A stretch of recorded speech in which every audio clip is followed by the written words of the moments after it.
આ વાત મનુષ્ય જાતિને ખબર છે, માનવ જાણે છે કે ભલે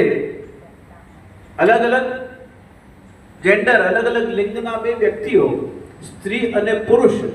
7 ફેરા ફરીને અગ્નિની સાક્ષીમાં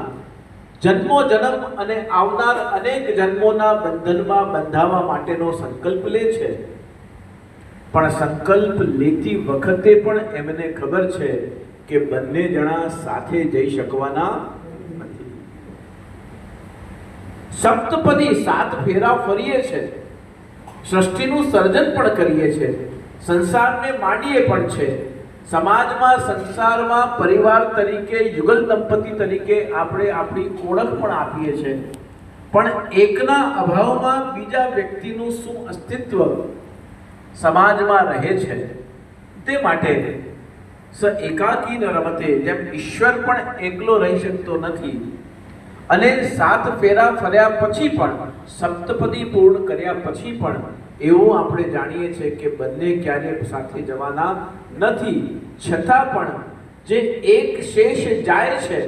અને બીજો શેષ બચે છે, જે શેષ બચી જાય છે, જે એકના વગર જે સંસારમાં જીવે છે કે જીવી જાય છે, એના શરીરને તો એનો પરિવાર પોષણ આપે છે, એની બુદ્ધિને સત્સંગ, વાંચન, કીર્તન, સ્મરણ એ બધું પોષણ આપે છે,